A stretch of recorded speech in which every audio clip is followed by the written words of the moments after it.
Bah oui, être premier, y a que ça. Être second, ça existe pas. Fais pas chier ou je te ferai une guerre comme t'en as jamais vu. Go ahead.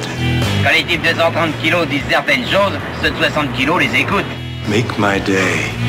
Vous savez mon nom, j'ignore le vôtre. Qui êtes-vous?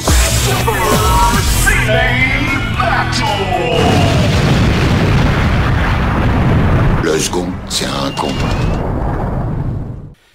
Super Ciné Battle, c'est le podcast où nous établissons le classement ultime du cinéma. Nous prenons vos listes de films que vous nous adressez pour les classer du meilleur au pire afin d'obtenir la liste ultime. Vous écoutez notre épisode 42 et pour m'accompagner dans cette mission ô combien difficile, j'ai à mes côtés le Benjamin François de la Haute-Savoie, Stéphane Boulet alias Plugin Baby. Hello papa, comment ça va? Je suis sur le point de quitter ce studio. Ce n'est pas possible d'être traité dans des conditions pareilles. Ah ouais, tu trouves ça ignoble? Ah non, il y a des limites, La calomnie, et tu la prends à la gorge, comme disait, Exactement. Comme disait Dominique Baudis. Vous n'avez pas le droit, monsieur Andreev. Vous n'avez pas le droit. Non, tu oublies ta phrase clé qui est « Quelle indignité ». Quelle indignité. Quelle indignité. Faut remercier quand même les hommes politiques de nous avoir donné autant de punchlines. Inoubliable. Exactement. Je suis Daniel Andreev, Camille Robotics, et vous, sur Twitter, et vous êtes en train d'écouter Super Ciné Battle, épisode 42. Alors papa, raconte-moi, comment ça va? Ça fait longtemps qu'on n'a pas enregistré ensemble. Bah oui, ça fait très longtemps qu'on n'a pas enregistré. Bah écoute, moi ça va plutôt bien. Écoute, on s'approche doucement de l'automne et de ses couleurs chatoyantes, et voilà. Donc, tu veux que je vienne? Eh ben oui. On t'attend. La porte est ouverte. Ouais. Bah écoute, j'ai une petite surprise quand on va... Ah, j'aime les surprises. Ouais. Et toi, tu vas m'accueillir du fromage fondu. Moi, j'ai ma petite surprise. Voilà, c'est ça. Je suis prévisible, mais en même temps, je crois que personne ne s'en plaindra. Ah non. Il y a des bases à l'amitié. C'est ça. L'amour et l'amitié, c'est une chose qui se calcule en fromage fondu. Exactement, fromage fondu, c'est ça. Alors, on va rappeler les règles au cas où c'est votre premier épisode. Vous nous faites parvenir des listes, c'est simple, 3 films par liste, et puis un titre, c'est pas mal pour nous donner une petite thématique, petite couleur à votre liste, et vous nous l'envoyez à supercinébattle@gmail.com. On a beaucoup de listes en stock, mais continuellement, je reçois des listes, genre aujourd'hui j'en ai reçu quand même pas mal, parce que, en fait, je reçois plus de listes les jours de diffusion d'épisodes, mais aujourd'hui, je sais pas ce qui s'est passé, jeudi. Les gens étaient inspirés. Les gens étaient inspirés, ils m'ont envoyé pas mal de listes. Donc bravo les gars. S'il y a doublon, on zappe, et quand on sait pas, alors la nouvelle règle, quand on n'a pas vu, bah, c'est qu'on zappe, et si on peut se décider de regarder le film plus tard, de faire un peu ce qu'on appelle nos devoirs. Voilà, les devoirs, la séance de rattrapage. Car, il faut le dire, graver dans le marbre, car c'est ce qu'on fait, on grave dans le marbre les films, bah c'est pas un truc qu'on prend à la légère, c'est une mission.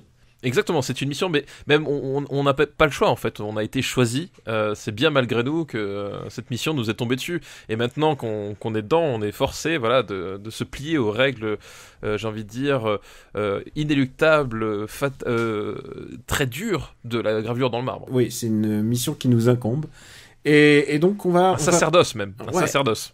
On va résumer peut-être les premiers films de la liste, parce que ça fait un petit bout de temps. Ça me paraît une bonne idée, ouais, tout à fait. Donc, Memories of Murder, le premier meilleur film des années 2000. Puis, j'ai oublié de le dire, on couvre les années 2000 à 2009. Voilà. Exactement. Ouais. No Country for Old Men, deuxième meilleur film des années 2000. History of Violence, quand même, on a un trio quand même de ouf. Oui, on est pas mal là. Ensuite, on a Millennium Actress. Ouais, quand même, grand film. D'ailleurs, j'en profite pour te dire, au Japon, j'ai acheté le storyboard complet de Paprika. Oh. Genre, il a été publié en bouquin et c'est tellement beau, putain, mais Satoshi Kon, quoi, quelle perte quand même. Ah bah quel génie, ouais. Quel génie. Juste derrière un autre dessin animé, j'étais en train de me dire, il y a très peu de dessins animés en fait. Non, mais en fait, il y a quand même beaucoup de... En fait, je pensais qu'on avait fait surtout des Disney, et en fait, il y a pas mal aussi de films japonais, grâce notamment au Voyage de Chihiro. Exactement, qui est donc 5ème de notre top, avec juste derrière La Graine et le Mulet. Film français, premier film français de Stop, bien placé. The Host, donc un nouveau film coréen.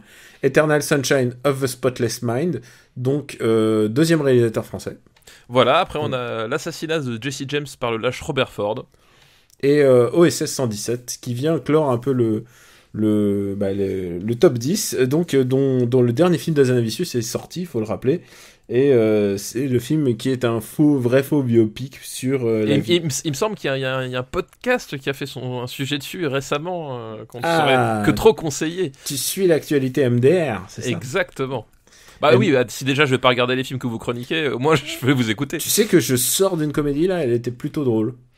Alors, je me méfie de ce genre d'affirmation, tu le sais. Non, elle était plutôt drôle, c'est-à-dire on partait du sans doute trop défaitiste et c'était pas mal. Alors tu sais d'ailleurs en parlant de ça que j'ai récupéré Problemos vu qu'il vient de sortir là en vidéo.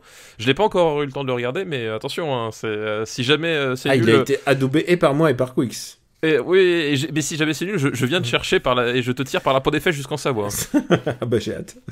Et je veux juste signaler que le 11e est le retour, Vazrachenia, et que le dernier film de cet auteur, qui a reçu une palme de la mise en scène, je crois, et vient de sortir en salle, et il s'appelle Loveless, qui s'appelle Nielobov, si vous voulez le nom russe.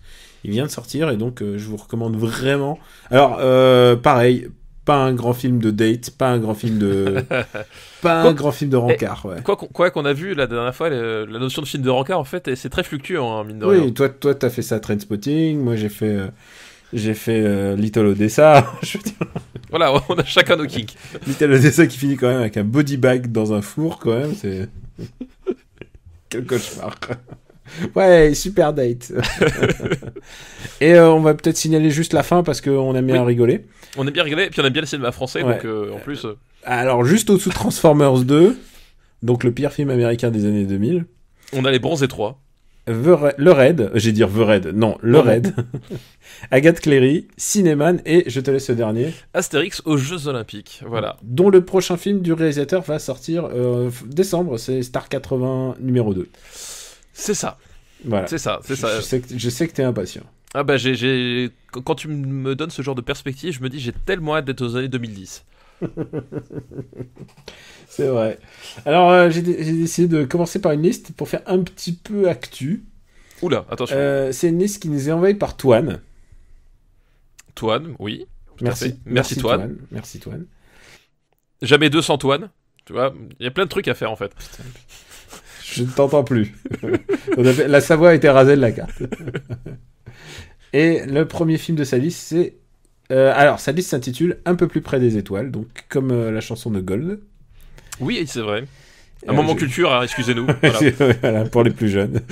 C'est un des premiers concerts de musique non classiques que j'ai fait dans ma vie. Figure-toi, j'ai été voir Gold quand j'étais petit. Je savais que tu as eu une enfance difficile, mais à ce point, c'est quand même hardcore.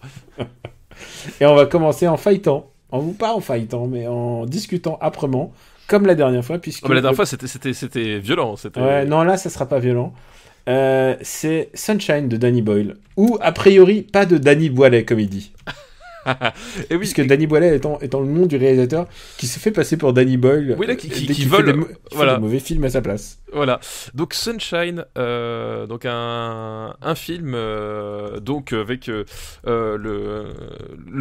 qu'on veut dire le trio magique. Donc Danny Boyle à la réalisation, mais Alex Garland au scénario.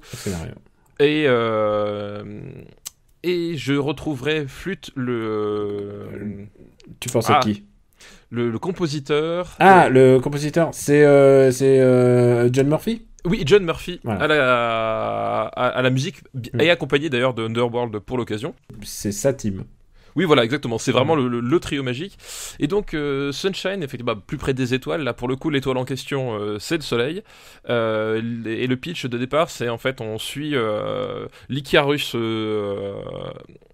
l'Icarus 2, un vaisseau spatial qui est chargé d'aller redémarrer le soleil. Voilà, en gros, ça se passe très très très très très longtemps dans le futur. Enfin, en tout cas, dans un futur vraiment assez lointain.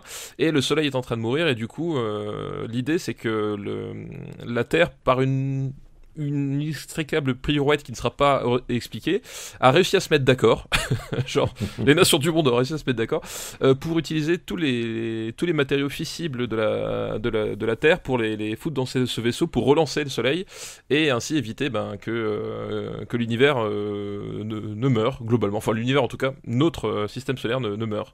Et donc on suit ce vaisseau qui part pour une mission fort délicate. Et voilà, et donc du coup on a un casting vraiment alléchant parce qu'il y a Cillian Murphy, donc de 28 jours plus tard notamment. Il y a Chris Evans, avant qu'il était Captain America. Et d'ailleurs, il finit avant qu'il soit il était la torche humaine ou pas encore? Je crois qu'il était déjà la torche humaine. Je crois qu'il était. C'est comme ça que je l'ai connu. Il était la torche humaine, mais il finit glacé dans celui-là. C'est voilà. très drôle. Exactement. Merde, spoiler. Mais, alors, voilà. Faut faire gaffe. On va spoiler. On va spoiler le film. Voilà. Et il y a inévitablement un moment où on va devoir parler de l'épilogue. Voilà, exactement. Donc, mais il y a aussi Hiroyuki Sanada. Non, Hiroyuki Sanada. Hiroyuki, pardon. Et attends, tu n'insultes pas. Le plus grand acteur japonais en activité en ce moment, Hiroyuki Sanada, qui est mon acteur vraiment fétiche. Et on en avait déjà parlé il y a quelques numéros. Ouais, puisque en fait c'est beaucoup de gens le connaissent comme le samouraï mutique dans le dernier samouraï, mais en fait c'est une figure vraiment importante du cinéma japonais. Il a commencé, vous le connaissez tous, à cause de Sankukai, donc Uchiwa no Message. Il jouait le rôle de Hayato. Et il a une carrière incroyable puisqu'il a commencé sa carrière il a fait le Japan Action Club de Sonichiba.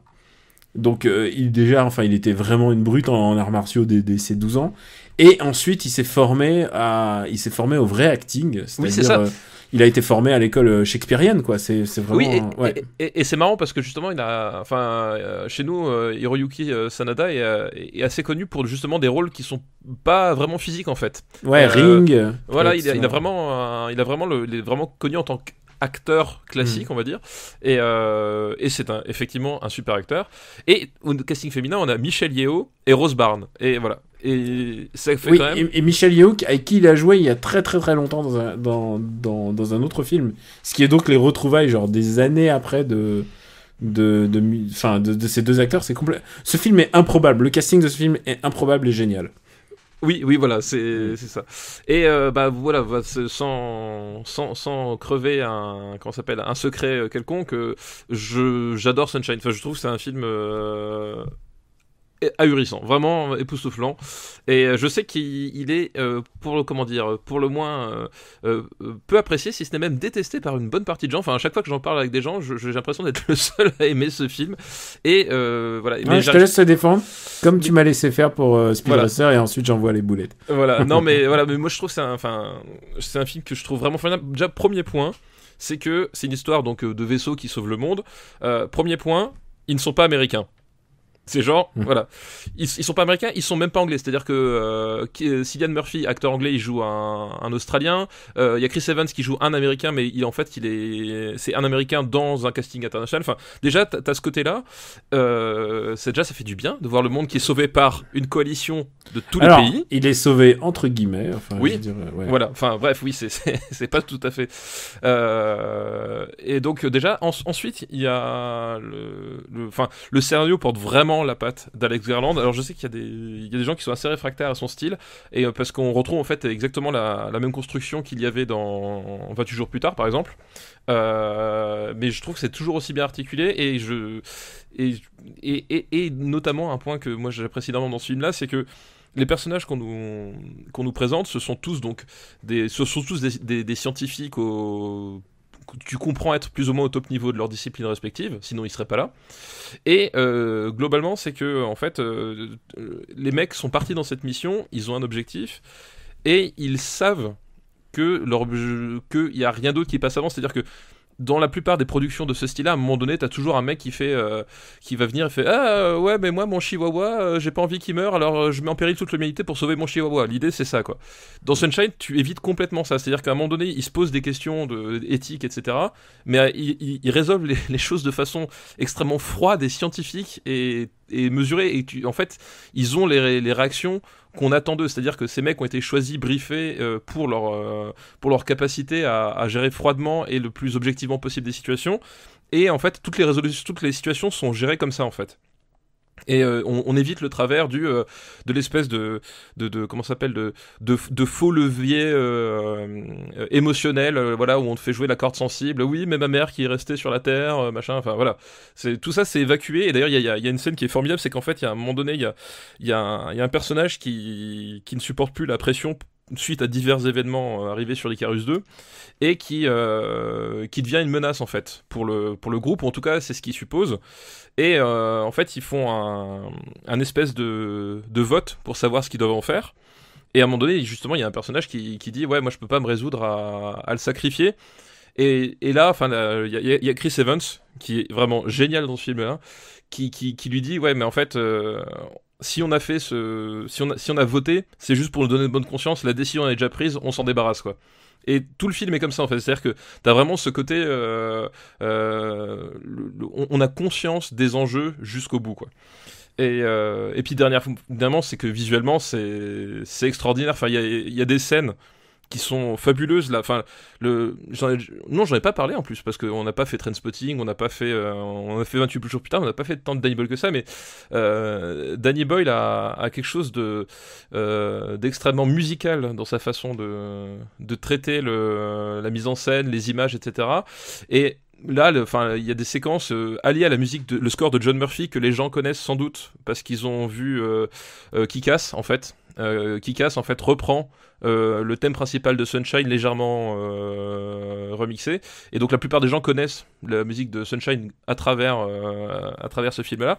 Mais le thème principal, l'adagio principal de Sunshine est vraiment formidable, et il y a une espèce de synergie entre la mise en scène et la musique. Enfin moi à chaque fois ça me bouleverse, ça m'emporte. Voilà la scène de la rectification du bouclier avec justement Hiroyuki Sanada. Clairement, c'est la meilleure scène du film. Avec Hiroyuki Sanada et Cillian Murphy. Enfin, t'es pris à la gorge, t'es plongé dedans. Et honnêtement, j'ai pas vécu ça dans le cinéma de science-fiction récent depuis très très très longtemps. Alors, je pousserai pas jusque là. Bon, alors, je t'ai entendu. J'adore la prestation d'Hiroyuki Sanada, et en plus sa scène clé, donc qui arrive pile au milieu du film, ou peut-être oui, c'est à peu près au milieu du film. Pour moi, c'est le pic narratif du film. Je pense que si le film s'arrêtait aux 2/3 de ce film, enfin, s'il s'arrêtait là, ça aurait été un film extraordinaire. Et je pense qu'il y a tout le problème, c'est que intervient tout le dernier tiers du film. Et le dernier tiers, c'est une espèce de slasher movie avec des zombies, avec un zombie. Et j'ai trouvé ça nul, mais alors nul et consternant. Alors, c'est pas un zombie. Attends, première chose, non mais c'est pas un zombie. Je vais finir. Ouais, enfin il marche. Enfin c'est. Non mais vas-y. Je trouve la fin moche et con, et elle me gâche complètement un film qui autrement aurait été absolument génial. Je veux dire, je suis complètement d'accord. Il y a un truc qui se passe, il y a un truc complètement lunaire, presque mélancolique. Cillian Murphy, il est à fond. Je pense que c'est le meilleur film de beaucoup de gens là-dedans. Oui, le meilleur film de beaucoup de gens. C'est le meilleur. Je pense que c'est le meilleur Cillian Murphy. La scène où il découvre Mercure qui passe devant le soleil aussi. Enfin, c'est le meilleur Hiroyuki Sanada. Enfin, Michelle Yeoh, ça faisait long. Enfin, elle est beaucoup mieux là-dedans que dans Tomorrow Never Dies. Non, vraiment, genre, j'adore ce film. Et au dernier tiers, le dernier tiers me plombe complètement, me gâche complètement mon plaisir.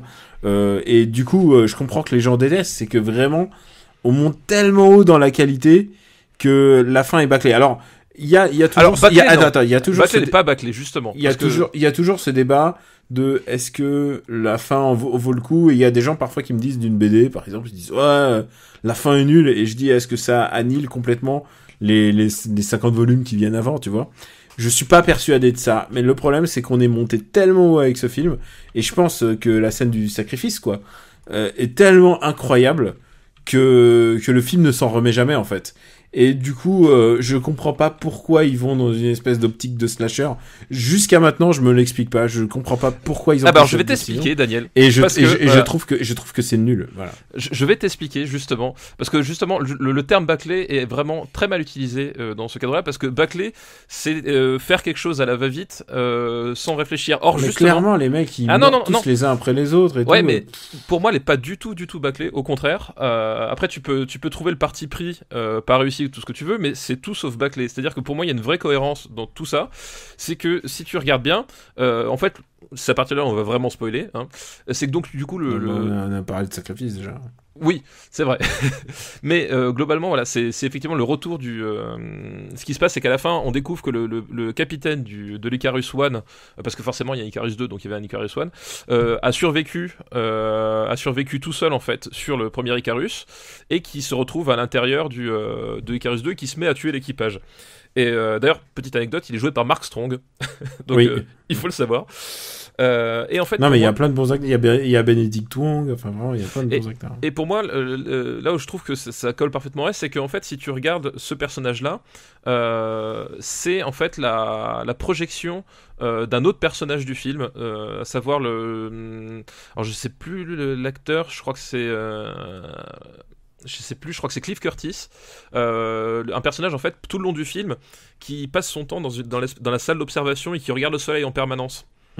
Et qui en fait finit à la fin, tu sais, il a des coups de soleil parce qu'en fait à chaque fois il augmente l'intensité du soleil, parce il teste sa résistance. Il teste sa résistance parce qu'il est fasciné. Et pour moi justement, une des thématiques du film, ça tourne autour justement de cette fascination du soleil. Donc le soleil en tant que castre vital, c'est-à-dire que effectivement sans soleil il peut pas y avoir de vie sur Terre, mais aussi toute la portée mythologique qu'il avait, puisque chez les Égyptiens le dieu du soleil, en Amérique du Sud aussi le soleil était une déité. Enfin, il y a tout ça qui est émergé, et c'est une thématique essentielle, et j'en veux pour preuve. Ah, mais il y a clairement une notion mystique, et surtout dimension roi soleil, voilà. héliocentrisme, enfin, et j'en veux pour preuve la forme du vaisseau, l'Icarus 2, qui en fait, si tu regardes bien, c'est un œil avec un nerf optique en fait. Ah non, mais voilà, Amon-Ra, enfin je veux dire, clairement il y a un truc, on n'invoque pas les Illuminati, mais il y a clairement un truc là-dessus. Oui, voilà. Il y a pour une moi dimension justement mystique que le film atteint, quoi. Ce personnage-là du capitaine de l'Icarus One, en fait, c'est l'extension du personnage de Cliff Curtis, dans le sens où qu'est-ce qui se passe quand à un moment donné on oublie notre place et qu'on finit par par oublier sa place, parce qu'en fait c'est qu'en fait le type à un moment donné il pense qu'il peut sauver les autres, enfin qu'il n'a pas besoin forcément de sauver l'unité, mais que ce qui compte c'est que il a approché les dieux d'une certaine façon, et qu'annihiler la vie, ça a plus de sens que la préserver.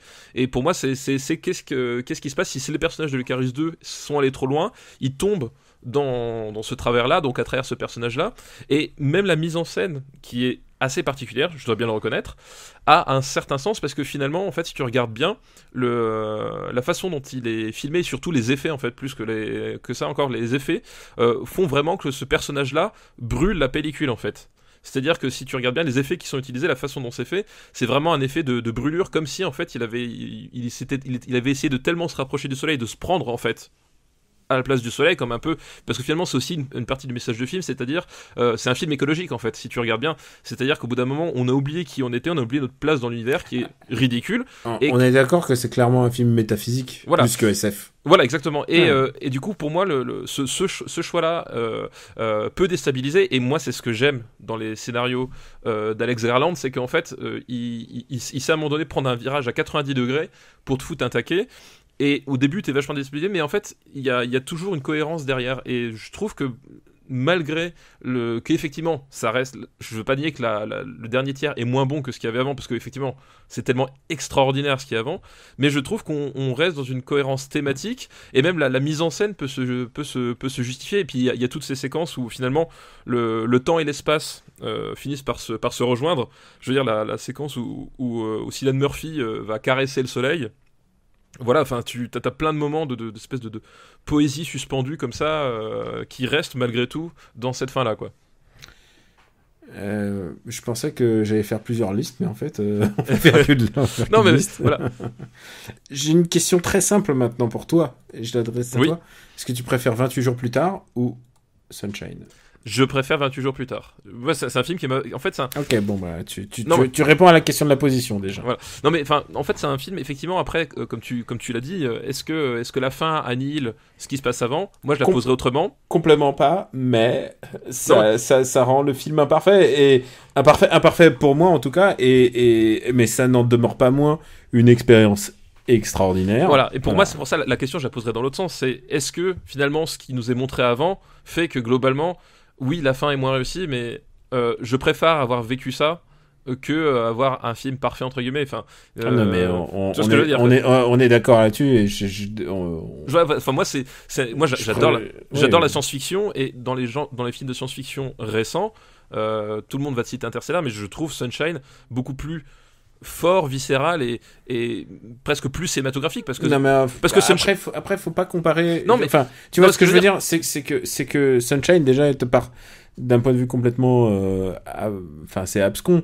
Ils partent dans un voyage dont ils savent sans doute qu'ils ne reviendront pas, mais alors que envoyer une sonde automatique, ça aurait été beaucoup plus efficace en fait. Non, mais c'est ça. Il y a beaucoup de genre la logique, alors que les films de Nolan, ils partent d'un point de vue enfin, disons. Le problème de la sonde automatique est résolu à un moment donné. Justement, il t'explique que finalement la machine ne peut pas tenir, qu'il faut manœuvrer. Enfin bref. Whatever. Enfin, je veux dire, c'est une fausse excuse. Oui, mais non, mais à ce moment-là, tu peux arguer sur n'importe quel film. Enfin, je veux dire, à ce moment-là, c'est vraiment chercher la petite bête pour la petite bête. Non, mais bien sûr. Non, mais attends. Ce que je veux dire, c'est que si j'arrive à croire dans Interstellar, dont le pitch est quand même l'amour d'un père pour sa fille va sauver l'humanité et l'univers tout entier. Alors que c'est l'amour d'une femme pour un homme qui sauve l'univers tout entier. Je t'ai déjà raconté ma théorie sur Interstellar. Ah oui, c'est sale. Eh oui. Ouais.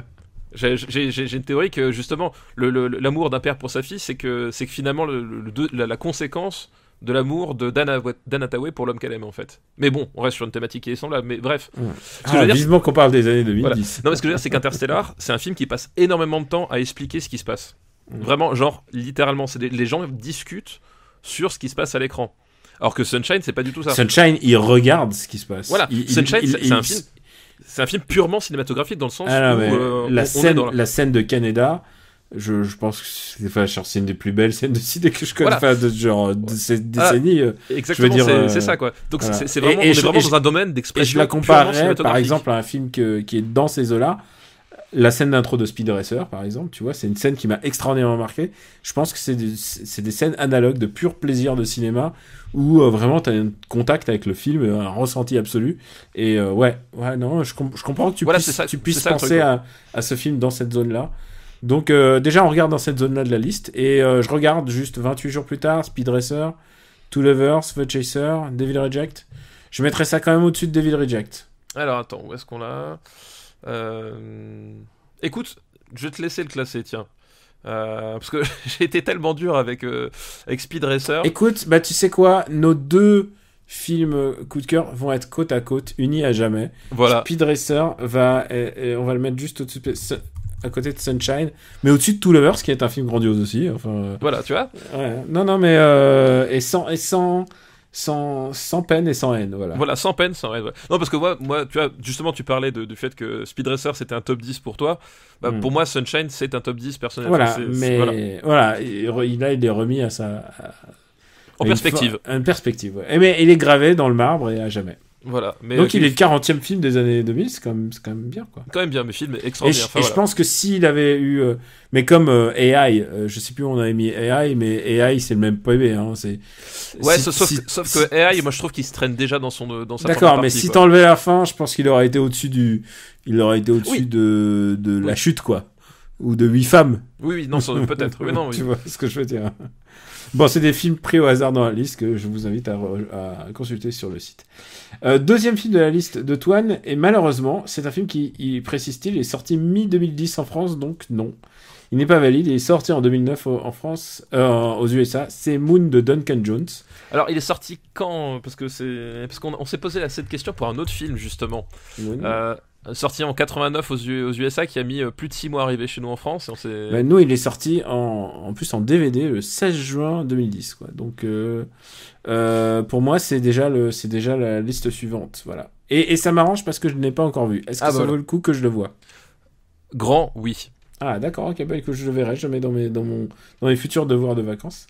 Et on va passer à son troisième film qui m'interroge, enfin je m'interroge vraiment sur ce que tu peux penser de ce film, puisque on parle beaucoup de son réalisateur en ce moment, c'est The Fountain de Darren Aronofsky. Ah oui. L'arbre à foutre. L'arbre à foutre. En sachant tu vois de quoi je parle ? Oui, bien sûr, évidemment, voilà. Je vois très bien. Quand tu en parles, on dirait le début de Valérian, tu vois. C'est le genre de conneries qu'on verra dans Valérian. Sachant que on a un film de Darren Aronofsky et je pense que c'est son meilleur. C'est The Wrestler qui est 25e de notre liste. Donc The Fountain, donc l'arbre à foutre, c'est vraiment ce que j'en retiens, parce qu'il y a cette scène où Hugh Jackman scarifie un arbre, il y a du foutre qui sort et il le boit. Vraiment et ça résume un peu tout le film pour moi, parce que alors il y a d'autres manières de résumer ce film pour moi. Ah non, mais pour moi c'est vraiment la scène clé, tu vois. C'est quand t'es à l'école, genre peut-être même lycée, et que tu écris une rédaction et que t'as envie que ça soit la meilleure rédaction de tous les temps. C'est un peu ça, ouais. La rédaction la plus importante de ta vie parce que c'est comme si tu faisais la dernière. Et du coup, il a fait cette espèce de parabole sur le cancer, en fait. Parabole sur le cancer et sur on dirait un truc on dirait un truc raélien, quoi. Oui, c'est ça. Ouais. Parce qu'en fait le pitch en gros c'est ça se passe sur je sais plus combien de milliers d'années de différence, il y a plusieurs timelines qui s'entrechoquent et le point d'achoppement c'est Hugh Jackman en fait qui vit avec trois timelines différentes. Voilà. Ouais.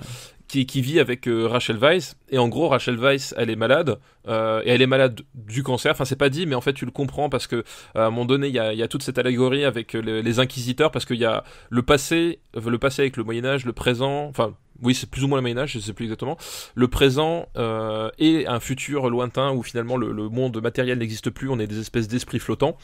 Et en fait tu le comprends à travers une scène du passé où justement où t'as cette scène où un inquisiteur renverse une coupe de vin sur un pays, et en fait tu comprends l'analogie entre le corps de Rachel Weisz et ce vin qui est noir, qui vient gangréner, voilà, d'où l'analogie sur le cancer. Et donc voilà, c'est ça le point d'achoppement. Et puis du coup on va suivre en fait non pas le combat de Rachel Weisz, parce que finalement c'est un personnage genre presque tertiaire du film. On va suivre Hugh Jackman, son compagnon, à travers ces trois époques là, qui va suivre un parcours mystique, donc autour évidemment de la maladie et du deuil aussi, et éventuellement de la renaissance, parce que avoir un proche qui meurt surtout de façon lente et inexorable, au bout d'un moment il faut réapprendre à revivre derrière. Voilà, certains d'entre nous savent ce que c'est. Tu l'as dit. Voilà, toi-même tu sais, comme dirait l'autre. On est tous les deux passés par là, et voilà, donc c'est ça l'idée, mais c'est fait avec le problème de ça, c'est que les thématiques sont intéressantes, et comme dit, il y a tout un tas de points où finalement derrière l'espèce de trip Imagina, le fameux festival de l'image de synthèse dans les années 2000.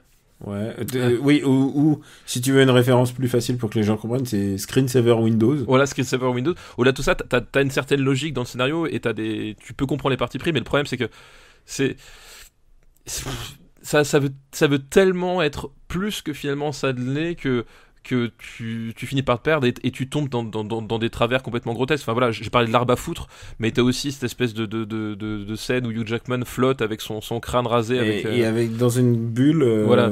Enfin qui est très, enfin c'est très, c'est terriblement poussif. C'est très poussif, voilà, exactement. Il y a plein d'influences, et surtout il veut sursignifier les choses. Exactement. Et c'est ça le problème de ce film, c'est qu'il essaye d'être plus intelligent qu'il n'est vraiment. Et ça se ressent, quoi. C'est-à-dire, au lieu de traiter un sujet plus simplement, il devient baroque. Enfin, c'est irregardable. C'est genre, pour moi, c'est aussi irregardable que les scènes finales de Blueberry qui font mal au crâne, quoi. Exactement. Sauf que je trouve ça mieux que Blueberry, mais on est effectivement dans le même problème. Je suis même pas sûr. Moi, je préfère Blueberry. Si, parce que je crois que The Fountain est plus court, en fait. Mais on est dans le même type de problématique, c'est qu'au bout d'un moment ils sont partis dans un truc, ok, ils ont voulu faire un truc un peu mystique, tout ça machin, mais c'est très poussif, et surtout effectivement tu sens qu'il y a pas de la matière, ou en tout cas il y a pas la réflexion nécessaire derrière pour que tout ce truc là soit justifié au final. C'est que tu subis tout ça et tu te dis ok. Et là, t'en sors pas plus que ça. C'est-à-dire que oui, t'as plein de délires avec des moteurs de particules super impressionnants, mais finalement, au bout d'un moment, ça ne provoque plus rien, quoi. Ça fait très film d'étudiant, mais à 35 patates, quoi. Voilà, ouais. Et d'ailleurs, ça a été un énorme four, hein, The Fountain. Ça a été, ouais, il a pas rapporté de la moitié. Mais évidemment, quand tu fais un truc comme ça, sur un sujet comme ça, en plus avec une trame narrative éparpillée, enfin, genre, oui, évidemment que ça allait se planter. Oui, de toute façon, mais c'était pas fait pour apporter des millions. Même quand j'ai vu son dernier Mover, je suis toujours impressionné qu'un gros studio finance ça pour faire une sortie mainstream partout, quoi. C'est parce que évidemment, c'est pas des films faits pour aller dans toutes les salles de ciné, parce que c'est pas du cinéma. D'abord, c'est pas du cinéma mainstream, c'est du cinéma d'arrêt d'essai, mais c'est du cinéma d'arrêt d'essai de supermarché, quoi. Ouais, il y a un peu ça. Et d'ailleurs, je crois me souvenir qu'à l'époque, le The Fountain était sorti en concomitance avec un comics. Je sais pas si tu l'as lu. Non, je crois que j'ai pas. Non, j'ai pas poussé, quoi. Non, j'étais vraiment genre pas. J'étais pas atterré, tu sais quoi. Mais parce qu'il y a beaucoup de gens qui sont partis genre pour qui se prend. Mais non, moi non plus en fait. Mais par contre, je vois clairement que c'est le film dans le à part comment il s'appelle celui dont on parlait, The Wrestler. C'est clairement le film qui l'a fait basculer. Et ça se voit il aurait pas fait un film comme Mover s'il avait pas fait un film qui lui apportait qui était aussi important pour lui et qui se viande pas. Ouais. Tu sais, c'est le moment où tu deviens un super vilain. C'est le moment où il a senti voilà, c'est le moment où c'est la création de Darren Aronofsky d'aujourd'hui, quoi. Il a basculé à ce film-là. Ouais, non, effectivement, il y a un côté comme ça, c'est-à-dire que, bon, en plus, il a mis tellement de temps, parce que je veux dire, Requiem for a Dream, c'était quoi? Il a mis 5 ans à le monter, The Fountain, ou 6 ans, enfin, c'était laborieux à tous les niveaux. Il était le Golden Boy, il sortait de Pi, de Requiem. De Requiem, dont on aura l'occasion de reparler. En plus, il a casté sa propre femme, en fait. Rachel Weisz, à l'époque, était avec lui, avant de passer à Daniel Craig, voilà.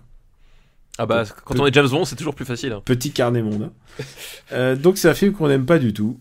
Moi, je trouve rien à sauver dans ce film, rien. Mais moi, je le déteste pas parce que je vois les intentions et je vois, comme dit, je vois certains trucs qui fonctionnent. Enfin, voilà. Mais au bout d'un moment, c'est un film qui s'écroule sous le poids de ce qu'il voudrait être, en fait. Vraiment trop. Il essaye tellement d'être tellement de choses et ouais. Il essaye tellement. Il est.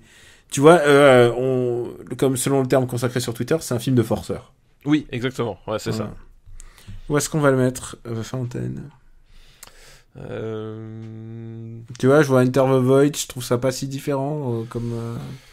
C'est vrai. Je préfère regarder peut-être Enter the Void. Je le mettrais pourtant au-dessus de Sweeney Todd et NVR, tu vois. Eh ben écoute, le classement me semble parfait. Sous Enter the Void? Ouais, sous Enter the Void. D'accord.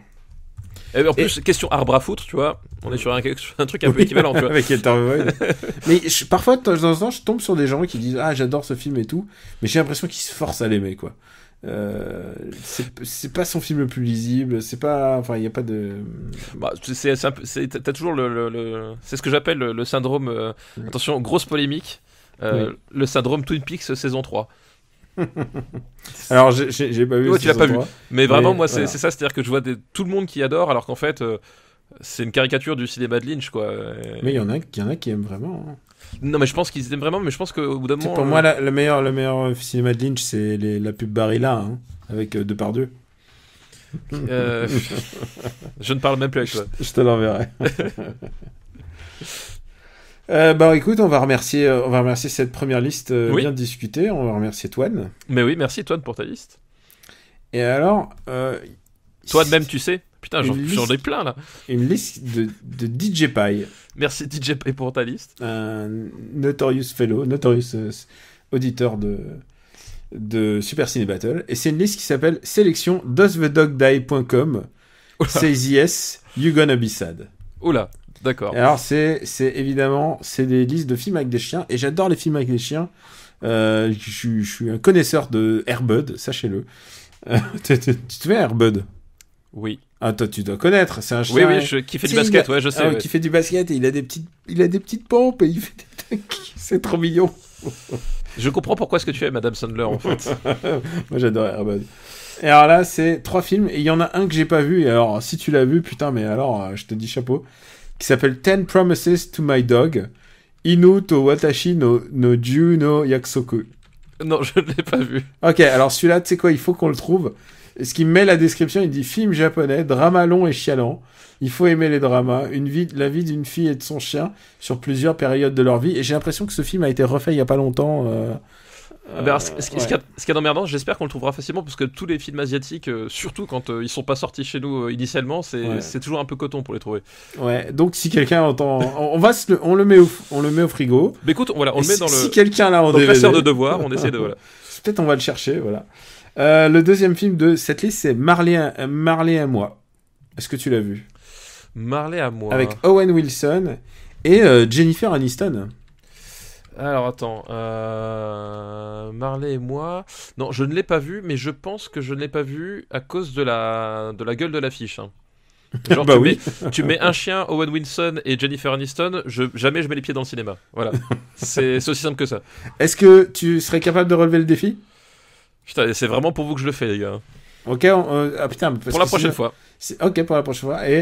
Et le troisième film, alors là il a fait une faute sur le titre, il l'appelait Hachiko, alors que non, il voulait parler de Hachi, le remake du classique japonais. Eh ben je ne l'ai pas vu non plus, tu vois. T'as pas vu Hachi? Non. Putain, tu sais quoi, je crois que je l'ai quelque part. Alors c'est le remake avec Richard Gere. Ah putain. Ça te dit quelque chose? Ça me dit quelque chose. Mais c'est basé sur la vie de... C'est sur Hachiko, oui, bien sûr. Sur Hachiko. Donc, ouais, c'est sur Hachiko. Pour remettre un peu le contexte, Chico, c'est pas n'importe quel chien, quoi. C'est le chien qui est à la gare de Shibuya. De Shibuya, voilà, il y a une statue.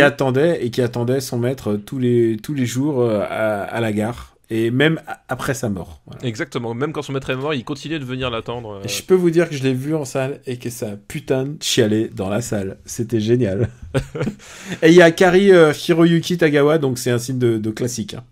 Donc, et là, c'est le remake américain? C'est le remake américain. Ah, je l'ai pas vu. Ouais. Et je l'ai offert à une amie, et je sais très bien que, tu sais, c'est genre, elle a besoin de beaucoup de Kleenex. tu es un monstre, Daniel. Oui, je sais. Une fois, j'ai déjà obligé une copine à le regarder. Et elle est toujours là.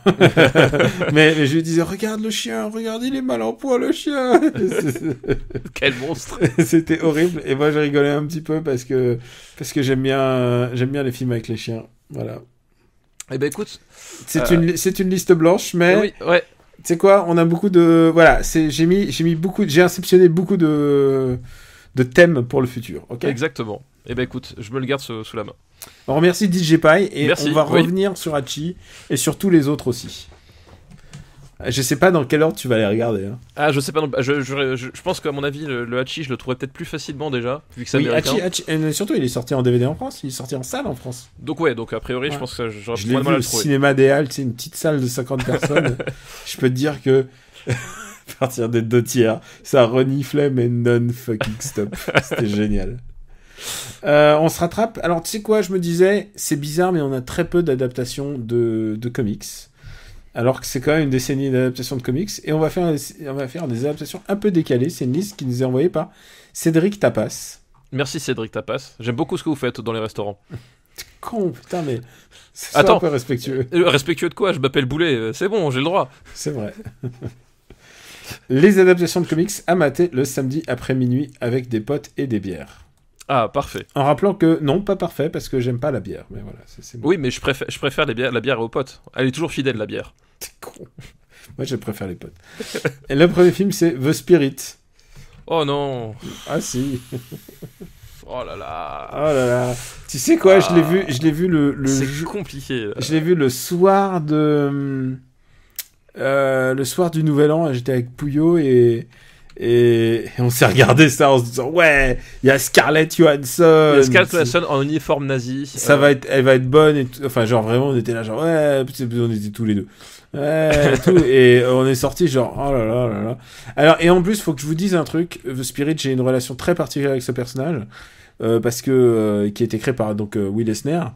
J'ai rencontré Will Eisner, j'ai eu cette chance et c'est un mec qui m'a vraiment beaucoup inspiré dans ce que je fais, dans ma manière de raconter, de comprendre les histoires et aussi de comprendre que notre culture, elle ne vaut que quelque chose que quand elle est mise par rapport au vécu des gens, en fait. Et c'est ça que m'a beaucoup appris The Spirit. Et, c'est un mec qui a révolutionné littéralement la bande dessinée. Et donc ouais, je suis passionné de The Spirit, et donc tu peux t'imaginer que quand j'ai vu cette adaptation, surtout qu'en plus, signé Frank Miller, voilà, c'est que c'est un film signé par Frank Miller qui avait un petit peu fait ses armes avec Robert Rodriguez sur Sin City, sur le film Sin City. Disons que là c'est Frank Miller tout seul. Et là c'est Frank Miller, et surtout c'est Frank Miller tout seul, et c'est Frank Miller aussi à peut-être l'une des périodes les plus compliquées d'un point de vue créatif pour lui, parce que il a eu, comment dire, pas mal de hauts, pas mal de bas, et le Frank Miller post 11 septembre 2001, c'est plus le même. C'était clairement plus le même. Il faut expliquer que Frank Miller, il était un peu, on aurait pu le mettre sur l'échiquier politique un peu comme un radical de gauche. Ouais, c'est un espèce de semi-anarchiste, libertaire anarchiste, mais clairement de gauche. Et après le 11 septembre, il est devenu la même chose, mais en fasciste. C'est devenu un fasciste de gauche. Et d'ailleurs, il y a une bande dessinée. Attends, je vais essayer de retrouver le mot. Le Batman refusé, oui. Holy Terror. Holy Terror, pardon, excuse-moi, oui. Voilà. Holy Terror. Excuse-moi, si t'as besoin d'un truc sur les comic books, tu me demandes, je suis un peu le spécialiste. Tu l'as lu, Holy Terror, ou pas ? Oui, je l'ai lu, bien sûr. Et bah écoute, Holy Terror, il y a un moment où tu vois clairement à quel moment c'était Batman, et à quel moment il y a un mec qui est rentré dans le bureau et qui a fait non, on peut pas publier ça. Puisqu'on y voit donc son personnage qui torture des Arabes, quoi. Vraiment, oui. c'est le propos, c'est un bouquin de propagande absolument ignoble. C'est voilà, et Dieu bénisse le gars qui est rentré dans le bureau et qui lui a fait Franck, non, c'est pas possible. Prends tes affaires et va publier ça ailleurs. Et d'ailleurs, ça a été publié par un label, c'est Legendary, je crois, c'est le label de ciné. Ça, je sais plus, qui a lancé ce label, c'est un label de ciné qui a lancé ce label juste pour ce bouquin. Et ensuite, les mecs, ils savaient bien que la thématique, la thématique, et le fait que ce soit Frank Miller, ils savaient bien que forcément ça allait au moins attirer un certain public, et qu'on en parlait forcément. Enfin voilà, ça sentait bon l'opportunisme, quoi. C'est un bouquin ignoble. C'est un bouquin ignoble, mais que je possède, et parfois je regarde en me disant, mais comment un être peut basculer à tel point, et dans Holy Terror, je pense que le basculement est pas loin de celui de Louis-Ferdinand Céline, quoi. C'est comment tu peux passer d'un truc comme Batman Year One à Holy Terror, ça me sidère. Enfin, voilà pour l'aparté, et voilà pour expliquer aussi l'état d'esprit de Frank Miller, qui est un mec à la fois respecté parce qu'il a co-signé l'adaptation de Sin City et qui a eu du succès. Non, mais puis voilà, enfin tous les travaux qu'il a fait sur Batman ou sur Daredevil, sur Daredevil, voilà, enfin c'est évidemment, enfin c'est quelqu'un qui a façonné le comics moderne, qu'on le veuille ou non. Voilà, on l'a déjà dit 36 fois, mais et il était très proche en plus de la mouvance du Japon. C'était un des premiers à parler de manga. Scénariste de Robocop 2. Scénariste de Robocop 2, il a signé les couves de Baby Cart qu'on aime beaucoup à Super Ciné Battle. Scénariste de Robocop 3 aussi, faut pas l'oublier. Oui, aussi. Et c'est un mec qui a été beaucoup trahi par la machine hollywoodienne, et donc il arrive sur l'œuvre de quelqu'un d'autre, c'est-à-dire l'œuvre de Will Eisner, et il en fait une bouillie de merde. Ouais, littéralement. Parce que il en fait une espèce d'un humour, un humour graveleux, sexiste sans aucun doute. Violent évidemment, et en plus il y a cette espèce de ce que j'appelle la voix off Frank Miller, c'est-à-dire t'as l'impression que tous les mecs font ce jour-là, j'ai mal mais je serre les dents car je ne peux rien y faire, tu vois, cette espèce de voix off batmanienne post Frank Miller, quoi, c'est-à-dire ce côté grim and gritty surrajouté dont Spirit n'avait pas besoin, je pense. Non, mais c'est ça, c'est-à-dire que c'est un film. Déjà, Frank Miller reprend en fait le style visuel qui avait été adopté sur Sin City. Pas du tout le même que celui de Will Eisner, d'ailleurs. Voilà, il se reprend sur la même mouvance, parce que finalement c'est ce qu'il a appris à faire avec Robert Rodriguez. Sauf que là, c'est vraiment super laid, c'est-à-dire que la désaturation, les couleurs, le fond vert qu'on cherche même pas à masquer, enfin il y a vraiment un côté vraiment dégueulasse visuellement déjà, et puis effectivement le film ne tient pas debout une seule fois. Enfin, le seul truc en fait qui est bien filmé là-dedans, c'est les fesses de Scarlett Johansson et d'Eva Mendes. T'as l'impression que c'est le seul truc qui l'intéresse de tout le film, en le mettant dans des combinaisons moulantes de SS. Enfin, on est à degrés de fétichisme qui sont complètement maboules. Et autour de ça, t'as aucune scène qui se tient. T'as Samuel Jackson en officier SS qui fait une espèce de putain de monologue pendant un quart d'heure dont t'as rien à foutre. Il joue Octopus dedans en plus. Ouais. Il joue méchant. Ouais, c'est fin. Et comme tu dis, mais c'est très bizarre parce que c'est à la fois de la blaxploitation et en même temps du cinéma Z nazi. Et parce que c'est vraiment ça, oui, puis c'est Maiden SS, tu vois, c'est vraiment. Et ça va nulle part. Enfin, oui. Ça va vraiment nulle part. C'est monté n'importe comment. Enfin, vraiment, le film, tu sais pas à quoi il sert. T'as un empilement de scènes et c'est ça, finalement, justement, on parlait d'Holly Terror. Tout le problème du Frank Miller post 11 septembre 2001, c'est qu'il est plus régi par une volonté de raconter quelque chose, par une volonté. Il est régi par des pulsions, c'est-à-dire qu'il a des trucs, il y en a un gros sur la patate. Et il a besoin de le dire. Et d'ailleurs, il a besoin de le dire, quoi. D'ailleurs, quand tu vois Holly Terror, c'est clairement un travail d'un psy. C'est genre, il vient de voir, c'est clairement un mec qui est en pleine dépression et qui vient de voir, comme il le dit, je viens de voir 4000 de mes voisins mourir devant moi, et qui fait ce travail-là. Et d'ailleurs, c'est ce qu'il refait alors ensuite sur Dark Knight Returns 2. Ouais, tout à fait, ouais. Qui est, où tu vois clairement le moment de son basculement psychologique. C'est genre, Dark Knight Returns 2 est intéressant de ce point de vue, c'est que tu vois clairement le mec basculer. Ouais, donc, et là, on est en plein dedans. C'est un mec qui en a gros sur la patate, qui a besoin de te vomir toute sa haine qu'il a globalement de tout ce qui passe autour, et puis et qui oublie à un moment donné que son film, il a ni queue ni tête, que c'est laid, que c'est bête, que, enfin, putain, les blagues, on est au niveau à un moment donné, c'est que le mec, ils sont là à faire that's the spirit. Ok les gars, c'est genre le degré zéro de l'écriture, quoi. Ça n'a ni âme ni. Et en plus, le pire, c'est que j'aimerais bien, même ne serait-ce que pas pour le péter ou quelque chose, mais essayer de trouver quelque chose à sauver là-dedans, ou tu vois, quelque chose à consommer, tu vois, quelque chose concret, quelque chose de palpable.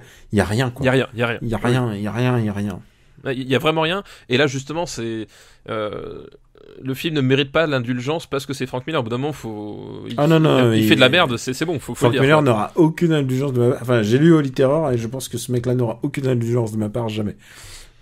Et pourtant, c'est quand même le mec qui a fait la meilleure histoire de Batman Year One. Mais c'est ça le paradoxe, c'est peut-être un mec, on serait peut-être pas là aujourd'hui pour discuter autour de ce micro s'il avait pas fait ce qu'il avait fait, mais bon, au bout d'un moment, c'est non.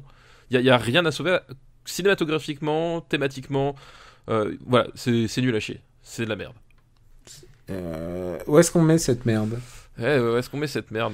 Moi, je trouve ça vraiment, en plus, ce film est méprisable et en plus, c'est The Spirit, quoi. Et en plus, le film c'est même pas son œuvre, quoi. Le film on devient vraiment détestable, en fait. Enfin, t'as des films qui sont mauvais, qui sont à chier, puis bon, qui sont inoffensifs. Hein, tu vois, il y a un côté, genre, tu vois, le Daredevil, il est tout pourri, mais genre, c'est un film inoffensif, machin. Là, c'est un film, tu le détestes, quoi. C'est vraiment, Tu vois, j'allais dire, je sais que t'aimes Shetan, donc ça ira au-dessous de Shetan. Ah ouais, mais pour moi, ça va. Je préfère regarder Transformers 2, personnellement, quoi. J'en suis là. Ah ouais, vraiment. Je préfère regarder des couilles de robots. Non, alors, non, je crois que Transformers 2, c'est quand même ma barrière. Et pourquoi ? Parce que Transformers 2, je trouve qu'il est dans son côté dégueulasse. Transformers 2 et sous-jacent, et comme c'est une œuvre vraiment mainstream qui s'adresse tellement à tout le monde, qui a une volonté en plus d'entertain, enfin de distraire les gens, je trouve ça vraiment insidieux, et je trouve absolument dégueulasse, et la manière dont il traite son héroïne, enfin non, je pense que Transformers 2 c'est ma barrière basse, quoi. Je pense que c'est au-dessous de Gamer, mais au-dessus de Transformers 2. Bah écoute, vendu. Et puis, bon, tu vas pas te battre pour un truc au-dessus. C'est ça, je vais pas me battre pour cette merde, tu vois. Donc, un nouveau film américain rejoint le bas du classement. Le flop 10. Entre Gamer et Transformers 2 intervient Spirit. Un film qui sera un peu plus haut classé, c'est Wanted. Est-ce que tu as vu Wanted ? Oui, je l'ai vu, c'est par un de comment dire, camarades russes. Eh ben, bien sûr, c'est Timur Bekmambetov. Attends, c'est quoi déjà? C'est Bekmambetov. Ah, mais ça, je te l'accorde, les noms russes et tout, c'est vraiment de la merde à prononcer. Ils pourraient pas s'appeler Durand ou Dupont comme tout le monde. Non, mais sinon je l'appelle Timur, simplement. Timur Bekmambetov qui a fait quand même une grosse carrière. C'est un Kazakh, hein. Oui, c'est vrai que c'était un peu le... c'était aussi, comment ça s'appelle, un espoir fou du début des années 2000, en fait, ce type-là. Ouais, il s'est rendu connu parce qu'il a fait Nightwatch. Voilà, et Daywatch. Et Daywatch. Et on le voit dans la manière déjà qu'Hollywood a de sentir un talent et de le faire avaler par la machine. Et on va le voir aussi par Black Panther aussi bientôt. Enfin, je veux dire... Ils se voient un film, ils se disent ok, ce mec-là on le récupère, il peut devenir notre... Parce qu'ils sont faciles à diriger et tout, et du coup Timur il s'est retrouvé là-dedans, quoi. C'est ce qui a, je pense, aussi en partie cassé à Darren Aronofsky, parce qu'il était sur Batman Year One pendant un bout de temps en fait. Ah bah, j'ai l'impression qu'ils étaient tous sur Batman Year One. Oui, mais genre à Aronofsky on en parlait sérieusement, etc. Et enfin je crois que ça l'a cassé aussi. Voilà, effectivement c'est la machine qui brise, quoi. Et du coup la carrière de Timur Bekmambetov et du coup elle a pris une espèce de tournant après Wanted. Du coup il a fait des trucs de commande. Enfin, Abraham Lincoln, chasseur de vampires, c'est de la merde. Wanted, c'était un peu c'est le blockbuster américain pour lui. Enfin, c'est-à-dire qu'on arrive, on lui sert sur un plateau Angelina Jolie et James McAvoy. C'était sur un scénario de Mark Millar, une bande dessinée de Mark Millar, qui est quand même le mec en vogue à l'époque. Voilà, donc vraiment il y avait tout. Tu vois, c'était le véhicule parfait pour devenir le nouveau et gros carton mondial. Boy, ils ont fait 350 millions dans le monde, hein. Et en plus, attends, il y a les musiques de Danny Elfman et tout. Non, vraiment. Et en plus, j'adore, alors c'est très très spécifique, mais j'adore particulièrement les musiques de Danny Elfman sur ce film-là, parce que il peut faire du rock. Et Danny Elfman qui fait du rock, c'est plutôt rigolo. Mais alors, il peut faire du rock. Danny Elfman a depuis très longtemps un groupe de rock. Alors, moi, mais ce que je veux dire, c'est qu'il peut pas faire de rock d'habitude sur les Tim Burton et les autres trucs. Oui, c'est ça. Mais en fait, sur celui-là, il se lâche. Il a un peu plus de l'attitude et il est vraiment bon là-dessus. Oui, non, bien sûr, parce que oui, pour revenir justement, c'est que Danny Elfman, moi j'avais un camarade de BTS de visuel, David, si tu nous écoutes, qui était genre un fan inconditionnel de Danny Elfman. Mais quand je dis un fan inconditionnel, c'est que il collectionnait tout le moins de trucs qui avaient rapport à Danny Elfman, il y avait tout machin, et justement par son intermédiaire, j'avais connu le groupe le groupe de rock de Danny Elfman, et en fait c'est une espèce de rock un peu expérimental, psychédélique. Enfin, c'était un espèce de truc justement où c'était son jardin secret, tu vois. C'était là où on le faisait pas chier avec les contraintes, etc. Puis il partait dans des délires, voilà. Donc effectivement, c'est ce qu'il a fait sur Wanted, ça lui permettait à un moment donné de faire ressortir ce qu'il a toujours eu un peu au fond de lui, quoi. Parlons du film lui-même. C'est l'histoire d'un gamin qui a une vie de merde. Vraiment une vie de merde. Sa meuf le trompe, il a un bureau, il a un boulot de merde. Ouais, et puis un jour on lui apprend que son père est un grand assassin et que il est maintenant la cible de lui-même d'assassins. Et du coup, il y a Angelina Jolie qui tombe littéralement du ciel pour lui dire... pour le recruter, en fait. Pour le recruter dans une ligue d'assassins, mais qui disent pas justement qu'ils sont des assassins, ils sont des justiciers parallèles. C'est très bizarre de la manière. Oui, c'est très obscur. Et je vais te dire, il y a un problème, c'est que dans la BD, et clairement, la ligue où il est recruté, c'est les méchants. Là... C'est-à-dire, c'est une ligue de méchants, il est recruté par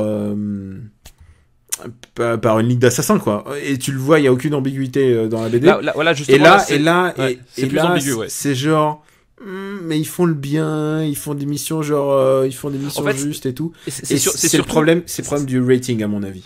Et c'est surtout en fait le personnage d'Angelina Jolie, donc le personnage à travers lequel on rentre en fait nous aussi dans cette ligue d'assassins, est un personnage qui croit en sa mission et qui croit qu'elle fait quelque chose de juste en fait. Et elle découvre qu'en fait les manipulations viennent d'au-dessus. En fait, et c'est ça le truc, c'est qu'en fait, l'idée qu'il y a derrière, c'est que cette ligue d'assassins, elle est nécessaire, ils font des trucs bien, mais que quelque part, elle a été pervertie à un moment donné en route, quoi. Effectivement, on n'est pas du tout dans l'optique, on va chez les méchants, quoi. C'est plus parce que finalement, le méchant du film, c'est Morgan Freeman, qui est le patron de la ligue d'assassins. Enfin, c'est une espèce de lutte intestine qu'il y a. Et du coup, pour moi, le film est aussi pas assez sale. C'est-à-dire, la BD, par exemple, il y a Angelina Jolie, elle fait pas juste que lui rouler une galoche comme dans le film. Elle l'envoie aux putes pour lui faire son éducation, parce que c'est vraiment une ligue de maléfiques, en fait, où il travaille et il devient vraiment un méchant. Vraiment un super vilain. C'est une école de super vilains dans laquelle il rentre. Alors que là, c'est pas du tout ça, quoi. Et là, c'est genre, c'est un peu ambigu. Là, c'est Daddy's Issues, et finalement, le bon qui est en moi va triompher du mal. Voilà, il y a toute une espèce de forme de moralité. En fait, j'ai un problème avec Mark Millar aussi, l'auteur de la BD, qui est en fait un auteur de high concept, en fait. Il est bon pour faire des pitchs, il est bon pour faire des pitchs de cinéma. Ou même pour faire des runs, des one run en fait. Finalement, Mark Millar, là où il est bon, je trouve, c'est justement quand il a pas trop d'espace et qu'il est obligé de tailler dans le gras pour. Secret Service, c'est lui, ce qui est devenu ensuite Kingsman.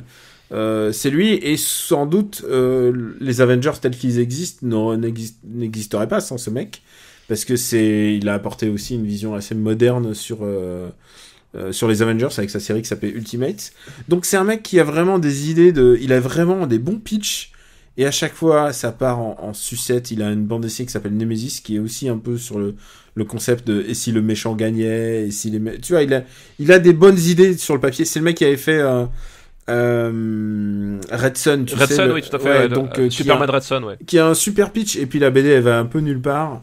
Le pitch, en fait, moi j'adore énormément de choses dans Batman Red Son. Le seul problème, c'est que il a fait l'erreur qu'il fallait pas faire, c'est-à-dire qu'il a travesti toute la mythologie d'ici en communiste, en fait. Genre, pourquoi est-ce que t'as un Batman communiste? Genre, ça a aucun sens, en fait. Oui, ça n'a aucun sens. Il faudrait qu'il soit en opposition. Oui. Pourquoi est-ce que Bruce Wayne, à ce coup, serait communiste? Ça a aucun sens. Autant garder le vrai Bruce Wayne et justement montrer l'opposition entre un Superman communiste et le vrai Bruce Wayne. Enfin, ça est beaucoup plus. Enfin voilà, il y a plein de trucs comme ça. Oui, moi, c'est ce que Frank Miller avait fait avec Avengers de Dark Knight Returns. Voilà, donc oui, effectivement, je suis. Et il y a puisque tu le dis, puisque c'est un épisode très très BD aujourd'hui, j'ai l'impression. Bah oui, ouais. C'est le pitch de Red Son lui a été fourni clé en main par Grant Morrison. Et ils étaient très potes au début, et puis du coup après cette histoire de vol de pitch et tout, de vol d'histoire, bah du coup ils se parlent plus beaucoup.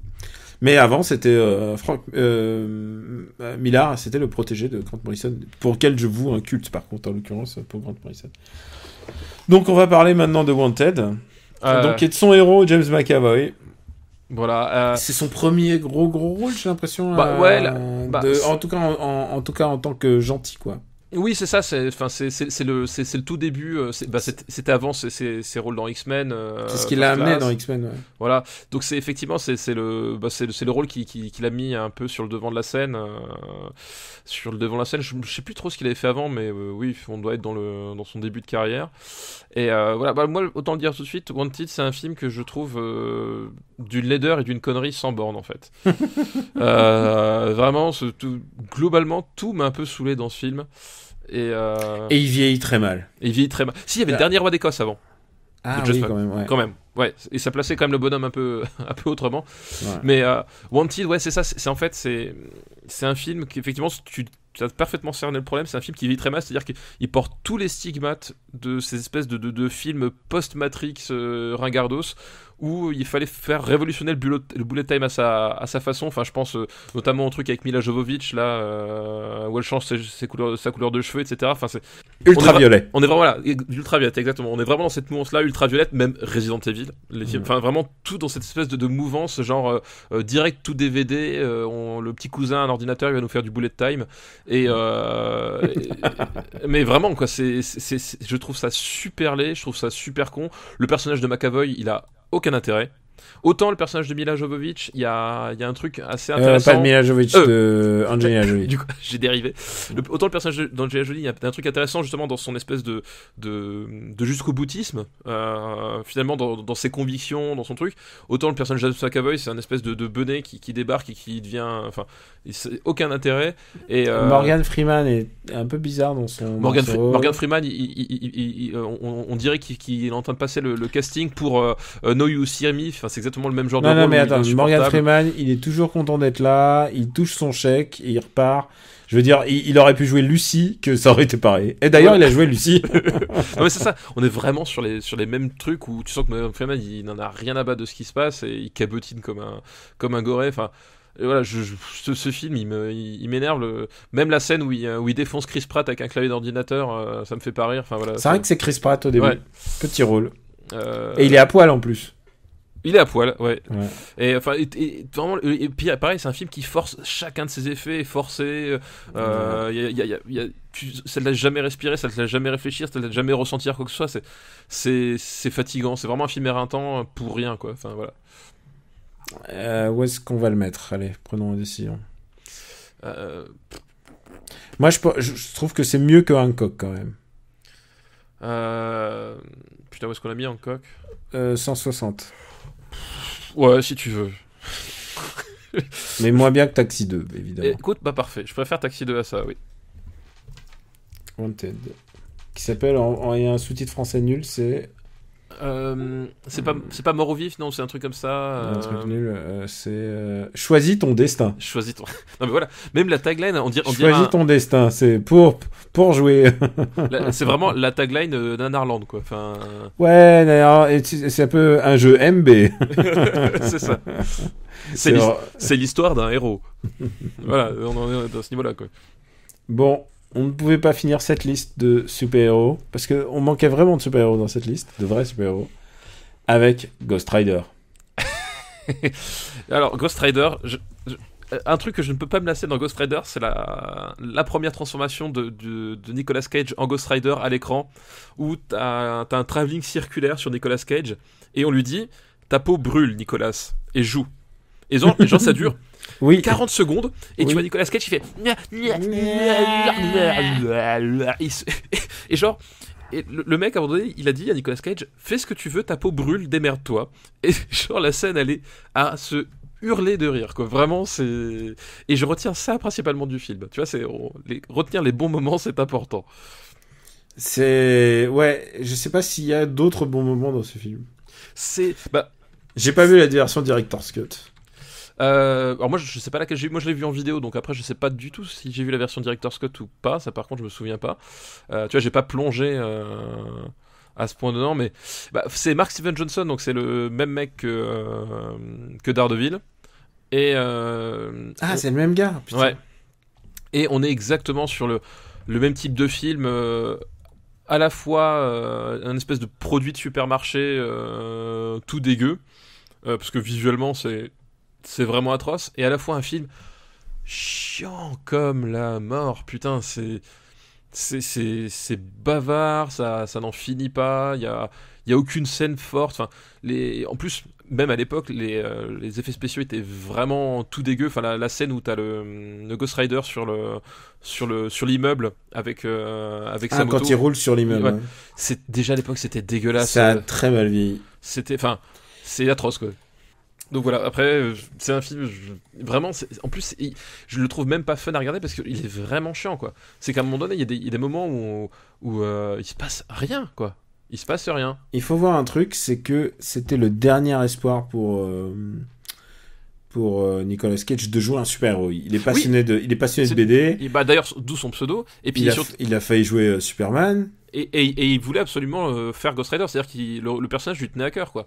C'était le dernier qu'il pouvait, en fait. Et comment est-ce que tu peux te dire, ce personnage me tient à cœur, je vais le confier au réalisateur de Daredevil. Chercher l'erreur, quoi. Ouais, ils auraient dû réfléchir à ça, quand même. Il y a un problème. Et pourtant, il y a aussi des rôles assez cool. Je trouvais qu'il y a... comment il s'appelle ?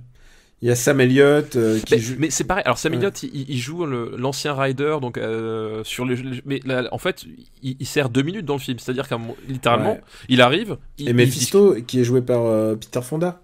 Oui, mais ah oui, c'est vrai, exact.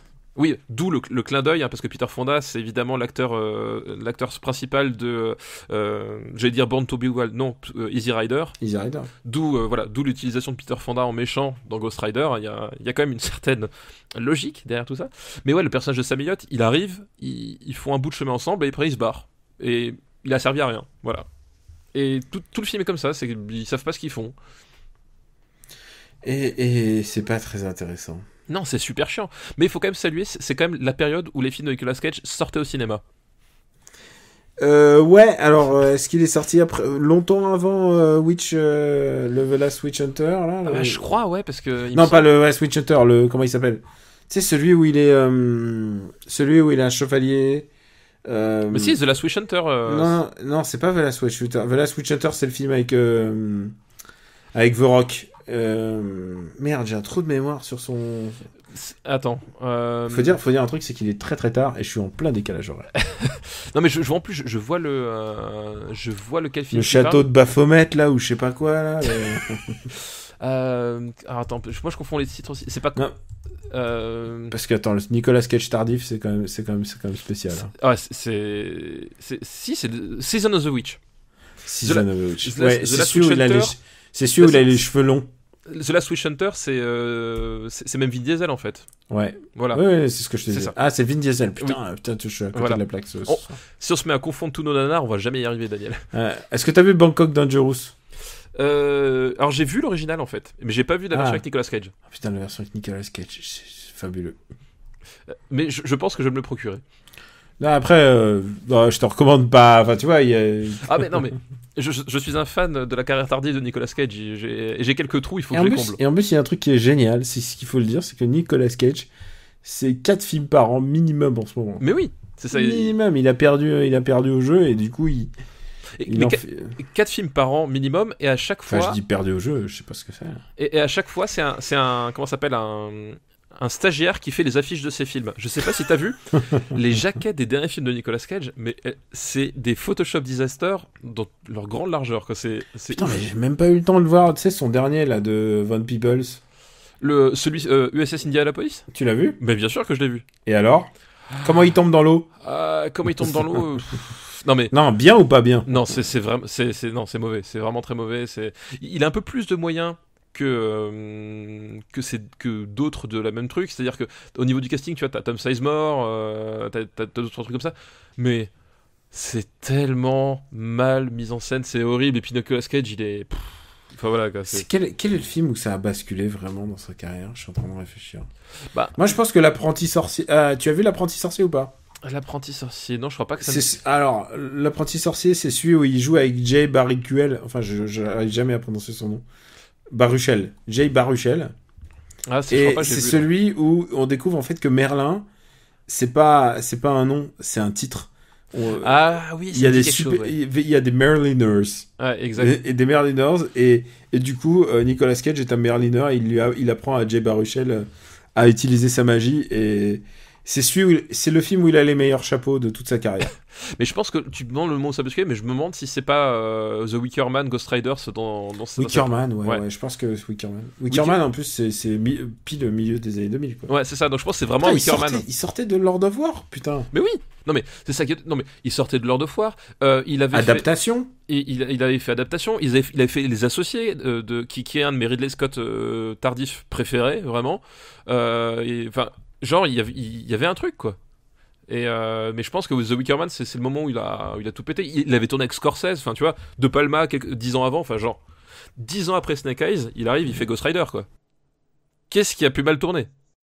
Il a vendu ses comics depuis. Oui, il a vendu son Action Comics Superman numéro 1. Et tu vois, Action Comics numéro 1.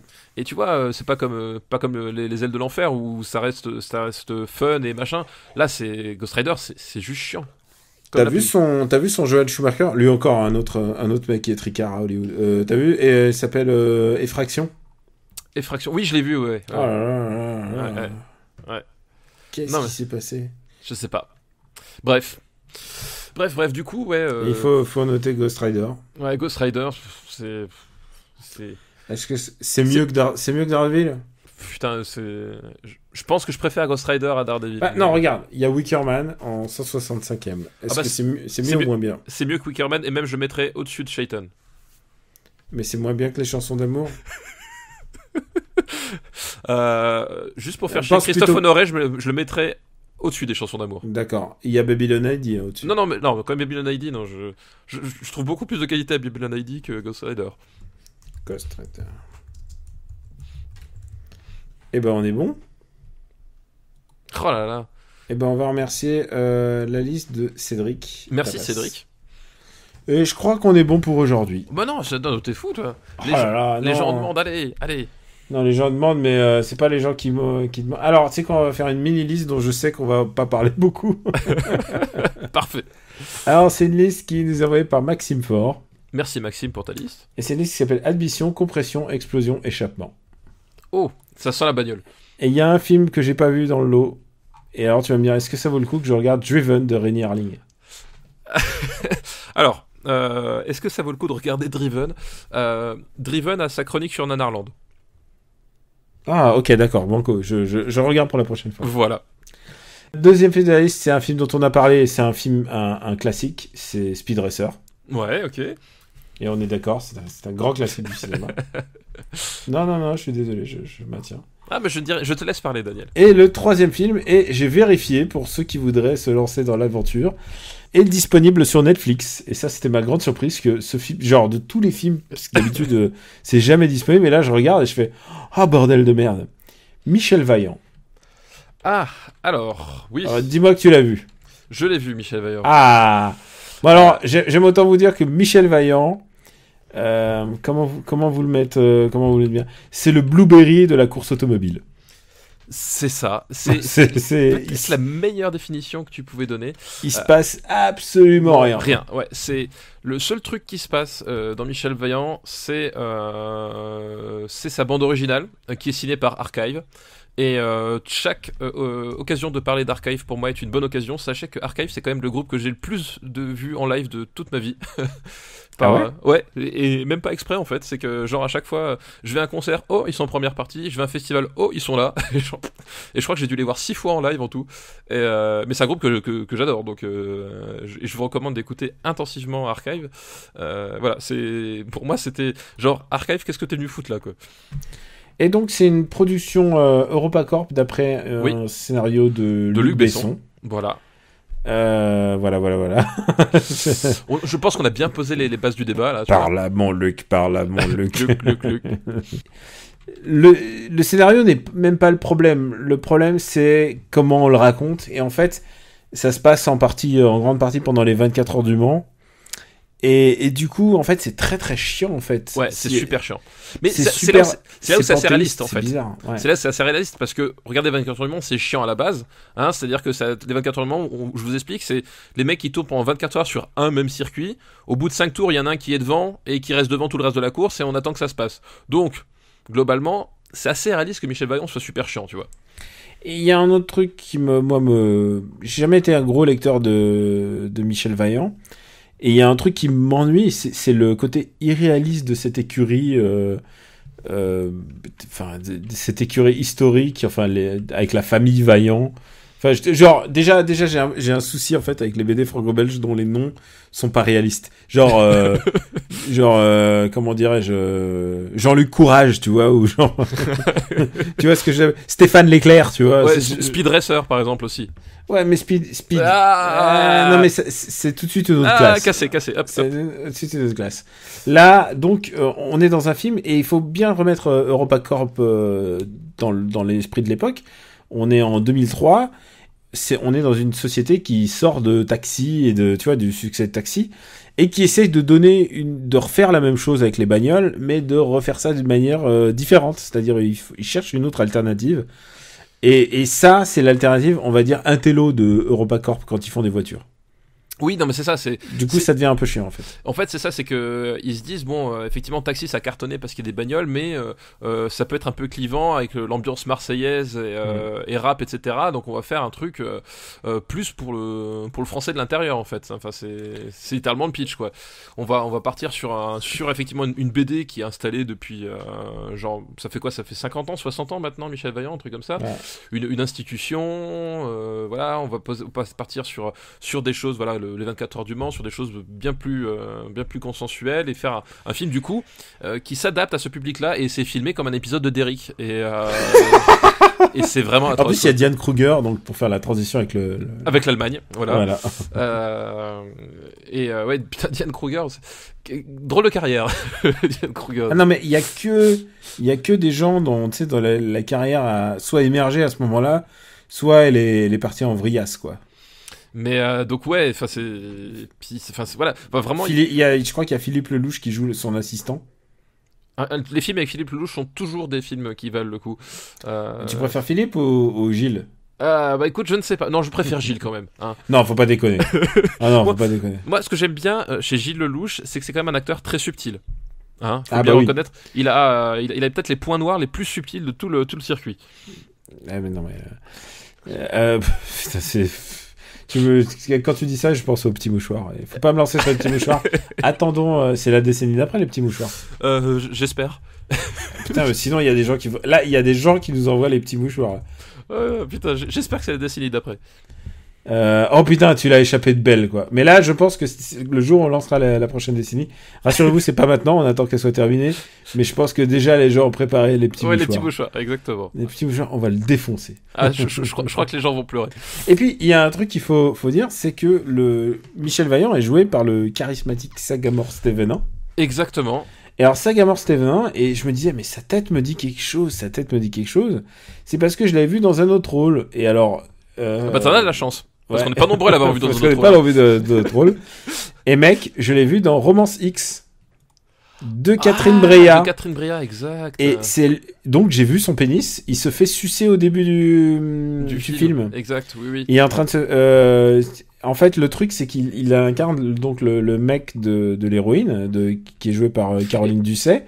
Et le qui mec n'arrive pas à bander, voilà. Et donc du coup on voit sa bite, et c'est un des rares cas dans le cinéma mainstream de fellation d'actes sexuels non stimulés. Oui, c'est vrai, exact, c'est lui.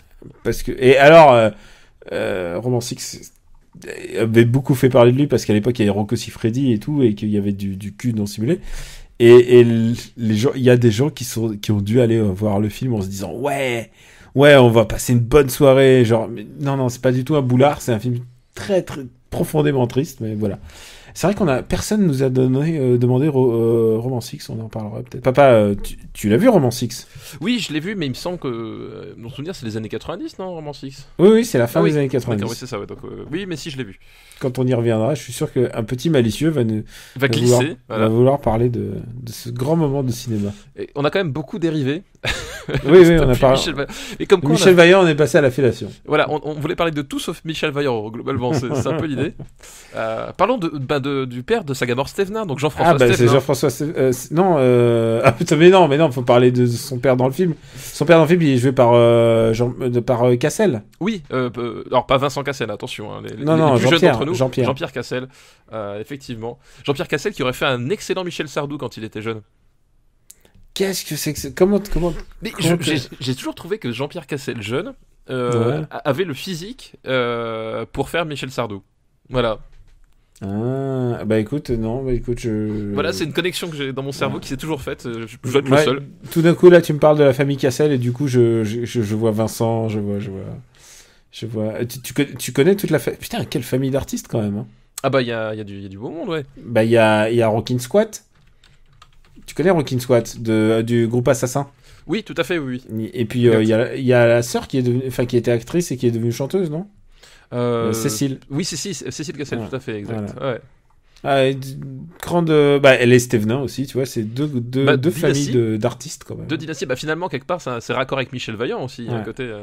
Ouais. Quand tu parles de dynastie d'acteurs et dynastie de machin, je pense à Alain Delon qui dit moi j'aime les dynasties d'acteurs, il parle de son fils et de sa fille qui veulent être acteurs et tout ça, il dit voilà, ça j'aime bien, tu sais, vraiment il y a un truc de satisfaction de Oui. Voilà ce qui restera après que je sois plus là. Ah là là, putain les mecs, faut grandir quoi. Bon, où est-ce qu'on va parler, où est-ce qu'on fout Michel Vaillant qui est quand même le simple fait d'avoir dit que c'est le Blueberry des films de bagnole. Des films de bagnole, ça met un peu le niveau. Voilà. Putain, c'est mieux qu'ils ont. Alors, à sa décharge, je trouve que c'est relativement bien filmé. Ouais. Il se passe rien, mais c'est bien filmé. Genre, il y a des moments, ils perdent leur camion, ils tombent dans la flotte. Et du coup, ils appellent un hélico, et puis l'hélico, il arrive, et il sort le camion de la flotte. Il y a jamais En fait, c'est pas... je dirais pas que c'est bien filmé. C'est pas Speed Racer, hein. Je dirais pas que c'est bien filmé, je dirais juste que ouais, le directeur de la photo fait son travail à peu près correctement au niveau du cadre. C'est le directeur photo habituel des Europa, et c'est le mec qui a Ouais. fait Tekken et tout ça, quoi. Donc au niveau du cadre, c'est à peu près correct, mais il y a aucune idée de mise en scène, ni rien du tout. Enfin, je veux dire, Ah non, je te trouve un peu difficile. Moi, je trouve que c'est pas filmé, quoi. Justement, c'est quand je dis que c'est filmé comme un épisode de Derrick, c'est vraiment ça, quoi. C'est ouais, il y a des voitures. Qu'est-ce que j'en fais? Bah, je sais pas. Je vais mettre ma caméra là. Elle passe devant. Bah, c'est cool. Tu vois, il y a vraiment ce côté-là, quoi. Je sais pas. Moi, je trouvais qu'au moins il y avait de l'ambiance. Mais par contre, si à l'époque j'avais vu ça en salle, j'aurais été vraiment deg. C'est ça. Où est-ce qu'on le met? Où est-ce qu'on le met? Moi, je mettrais ça. Je mets ça, tu vois, en Babylon AD, Ghost Rider, tu vois, pas loin de ça. Bah, moi, je mettrais ça sous prédiction. Allez, banco. Parce que prédiction, il y a pour le coup, il y a des vrais moments de mise en scène qui sont vraiment super chouettes, quoi. C'est juste tout le film autour qui est super chouette. Ah si, prédiction, je trouve qu'il y a j'en ai déjà parlé. La scène du crash et je le trouve vraiment extraordinaire d'un point de vue mise en scène. Ah mais oui, c'est vrai. OK, d'accord. OK. Mais c'est juste tout le film qui est autour qui pose problème. Oui.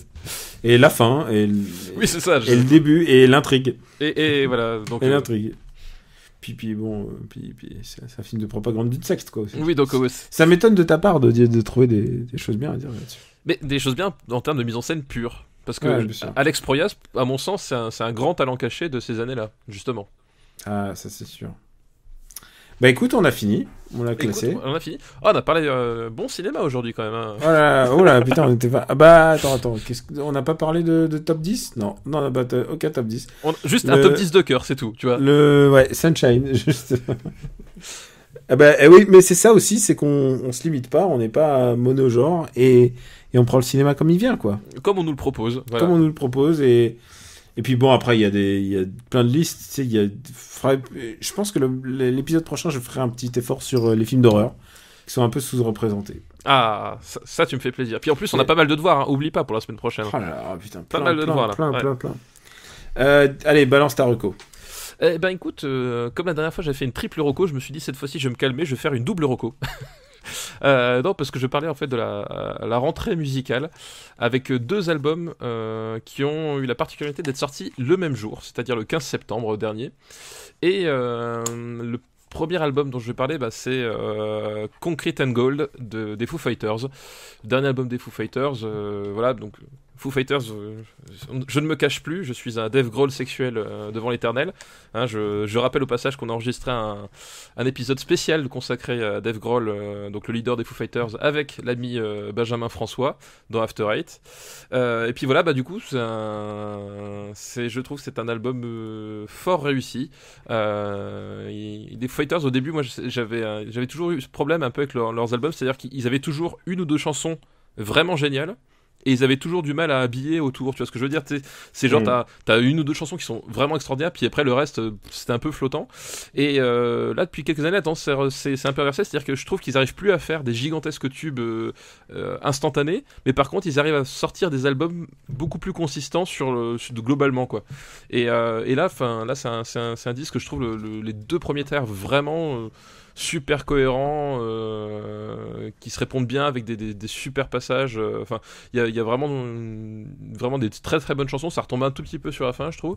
Mais globalement, c'est un album que je trouve vraiment très réussi. Donc toujours dans la veine des Foo Fighters, hein, ça reste du rock des familles. Voilà, ça a jamais été un groupe de virtuoses, mais c'est un groupe qui sait faire des chansons qui te mettent la banane. Et une fois de plus, ils y arrivent bien avec cet album. Donc voilà. Et l'autre disque, c'est le premier album éponyme pour le coup des Prophets of Rage. Donc Prophets of Rage, c'est ce qu'on appelle un super groupe. C'est-à-dire que c'est un groupe de musiciens venant d'autres groupes, et généralement des groupes bien établis. Et en l'occurrence, les musiciens, donc il y a les deux chanteurs, il y a Chuck D de Public Enemy et Be Real de Cypress Hill, qui sont associés avec les musiciens de Rage Against the Machine. Donc Tom Morello à la guitare, Tim Comfort à la basse, et Brad Wilk à la batterie. Brad Wilk, c'est un batteur que j'adore, vraiment. C'est un mec, j'adore vraiment son feeling. C'est un type, il sait faire des compos de batterie. C'est pas le plus technique qui soit, mais je trouve que c'est toujours super kiffant à écouter et à jouer un petit peu, parce que je m'entraîne sur du Brad Wilk, j'y arrive pas complètement, mais voilà, j'aime beaucoup ce qu'il fait.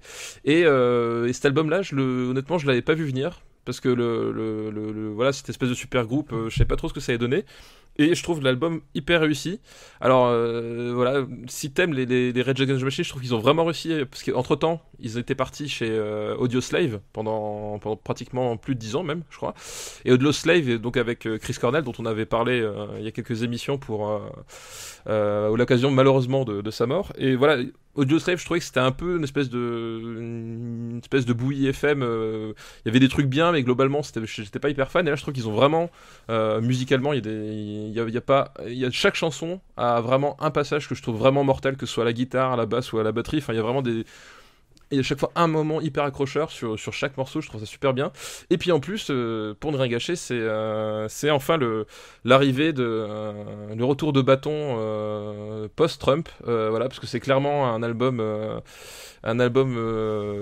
engagé contre l'Amérique blanche, apeurée, néo-nazie, qui ne se cache plus, et que mine de rien, ça fait du bien. On retrouve voilà cette atmosphère qu'on avait dans les Rage, et voilà, l'album, je trouve autant dans le propos que dans l'exécution, parce que ça reste des super chansons, vraiment très très chouettes. Eh ben, tu m'as un peu hypé pour toute cette musique, Loulou. Voilà, t'as vu ça? Et écoute, dans l'avion, j'ai vu Kung Fu Yoga et ça m'a rendu un peu triste. Kung Fu Yoga. Kung Fu Yoga est un film avec Jackie Chan. Alors Kung Fu Yoga, au début je croyais que c'était Kung Fu Panda, mais ils avaient plus l'argent pour les animaux, donc ils ont remplacé par des... Et ben ça commence par 15 minutes de Jackie Chan en images de synthèse. Tu te fous de ma gueule?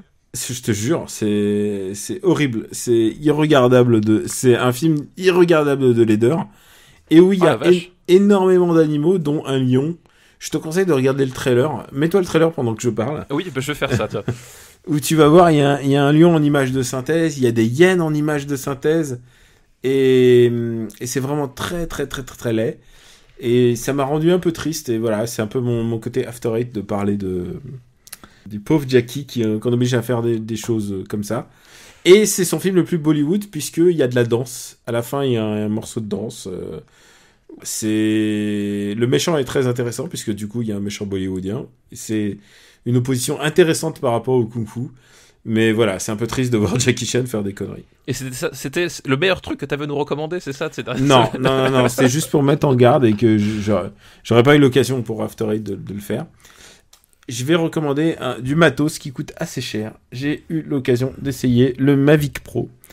Qu'est-ce que le Mavic Pro? Le Mavic Pro est un drone, et je suis absolument fasciné par les hélicos et donc les drones. J'ai eu l'occasion d'essayer. La caméra est absolument sidérante. Vraiment. Oh merde, le lion, j'ai vu le lion en image de synthèse. Excuse-moi, j'ai tué. Voilà, c'est laid, hein. Oh la vache, quelle horreur. C'est moche, hein. Et tiens, en plus, quand j'ai vu le trailer, j'ai fait... Donc j'ai un peu d'espoir pour le Jackie Chan où il est avec Pierce Brosnan. Oh merde, des hyènes. Qu'est-ce que c'est que ça? C'est moche, hein. Oh putain, merde, j'étais pas prêt. Oui, tu parlais de ton drone, excuse-moi. Ouais. Donc j'ai essayé un drone, et le drone c'est vraiment mortel. Et je me demande pourquoi j'en ai pas eu un. J'ai une bonne réponse, c'est que ça coûte une blinde. Ça coûte vraiment très très très cher. Tu sais que c'est réglementé en plus maintenant, hein. Tu peux pas le faire voler n'importe comment, hein. Chez toi, j'imagine qu'il y a pas de souci, mais en ville, t'as pas le droit. Comment ça chez moi? Tu es en train de dire que chez moi, j'ai pas des câbles électriques qui passent au-dessus de ma maison, c'est ça? Ah oui, c'est ça, ouais. Oui. T'as rien qui passe au-dessus de chez toi. C'est ça, exactement. Donc voilà. Si vous avez l'occasion d'essayer un drone, c'est vraiment passionnant. En plus, la portée de ces bidules, je comprends que ce soit interdit en ville, c'est une arme de défense stratégique. Enfin, c'est vraiment, mais je suis absolument fasciné. Et sois pas choqué, hein, c'est pas comme si j'avais recommandé une arme non plus. Mais presque. Voilà, c'est ma reco, tranquillou bilou, je voulais pas faire un de film. Tiens, si je vais recommander un film, alors je sors de L'un dans l'autre.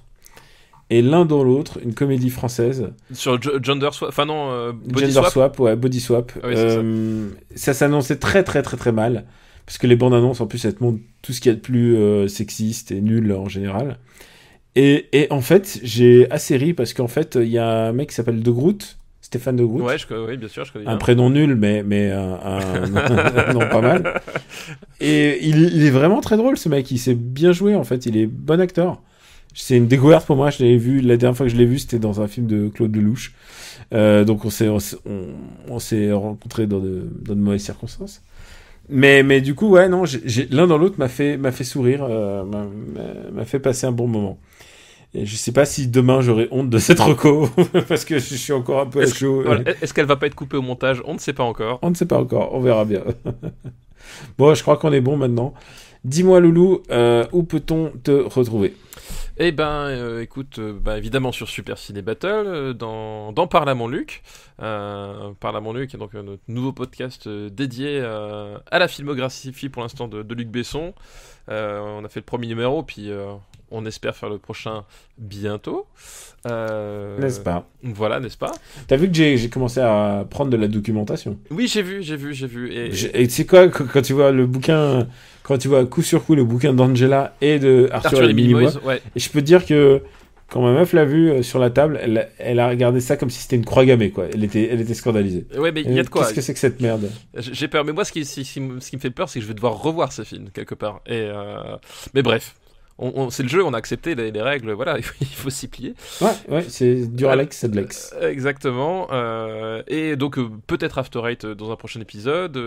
Gamecult, ou d'ailleurs, entre le dernier enregistrement et maintenant, j'ai écrit le texte pour XCOM 2 War of the Chosen. Ça s'est décidé au dernier moment, mais du coup, voilà, si vous voulez un développement un peu plus long sur tout ce que contient ce jeu dont j'ai fait la recommandation au dernier épisode, voilà, j'ai écrit un test complet. Et puis voilà, c'est pas mal, là, je pense que j'ai à peu près tout dit, sur Sens Critique aussi, Plugin Papa, et puis voilà. Et moi, Caméra Boutiques sur Twitter. Vous pouvez me retrouver évidemment sur After Eight, Super Ciné Battle, et on en parlait un petit peu durant cet épisode de MDR aussi, donc que je présente avec ma bande de chroniqueurs acerbes, puisque souvent on casse les films qu'on voit. Et t'as remarqué, j'ai pas fait de blague sur acerbe. J'ai bien vu, je t'en remercie. Et voilà, et t'as vu, je le fais pour toi. Hein. Je me suis retenu pour toi. Je t'en remercie, mais sinon, tu sais, là, je fais le montage et j'augmente la musique pour pas qu'on entende tes vannes. On vous remercie de votre fidélité. On est disponible sur le site supercinébattle.fr où vous pouvez retrouver la master list. Et promis, je vais mettre l'épisode précédent et celui-là sur YouTube. C'est juste que pour des raisons logistiques, on n'a pas pu le faire comme d'habitude. Mais ça va pas tarder, rassurez-vous. Et en attendant, vous pouvez nous retrouver aussi sur iTunes. On sait qu'on a un bug sur iTunes PC. Ouais. Et on est désolé, mais on est bien à jour. Et c'est juste qu'il y a un bug chez eux. On les a notifiés. On est vraiment désolé.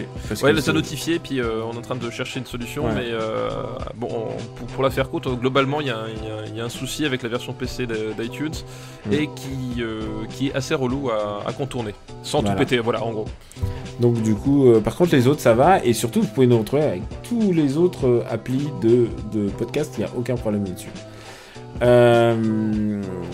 Et puis sinon sur YouTube, on vous remercie quand même de laisser des petites étoiles sur iTunes, puisque c'est là où se passe le game. Et même si vous êtes sur PC iTunes, laissez-nous quand même des étoiles. Oui, parce que vous pouvez accéder au store et mettre des étoiles, hein. Et puis de toute façon, vous savez que l'épisode est génial vu que c'est nous qui le faisons et que c'est la vérité absolue. Donc de toute manière, on ne peut pas mettre moins que la note parfaite à la vérité absolue. Quel con. Bah quoi, oui, tu as raison. Je ne fais qu'éditer des principes simples et fondateurs de ce podcast. On vous remercie beaucoup et on vous embrasse très fort. Ciao à tous.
D'ailleurs, petite remarque, je vois là, je reprends la liste et je vois Astérix et Obélix 188. Ouais. Est-ce que ça veut pas dire qu'on s'approche doucement de la fin des années 2000? Je pense qu'en 2 épisodes, ouais. 2 épisodes? Ouais. Donc tu penses faire moins de 12 films la prochaine fois, donc moins de 4 listes. Bah, Parce que 4 x 3 ça fait 12. Alors, combien on a fait de films là 1, 2, 3, 4... Ah, tu veux faire un season spécial, je te vois. Je me dis, est-ce que ça vaut pas le coup pour nos auditeurs d'envoyer la purée, faire un gros season final 187 films. 187. Non, il y a 187. Parce que tu vois, je me dis quelque part, si on fait nos devoirs de vacances là, on va avoir un épisode là où on va caser Driven, Hachi, et je suis pas sûr que ce soit hyper, tu vois, il faut leur en donner plus. Quel film tu penserais pour un épisode season final? Je sais pas, moi, faut essayer de viser du lourd, du demander, mais pas trop, tu sais. Est-ce que Dragon Ball Evolution, ça te parle? Ah, mais évidemment que ça me parle Dragon Ball Evolution. Dragon Ball Evolution et Mulholland Drive dans le même épisode. Voilà, exactement. On verra. C'est moi qui fais le menu en fait. Mais j'écoute tes desiderata. Si tu vois une idée de film qui te plairait pour clore. Je sais pas, moi je pensais à un film avec un chat et des combinaisons de cuir.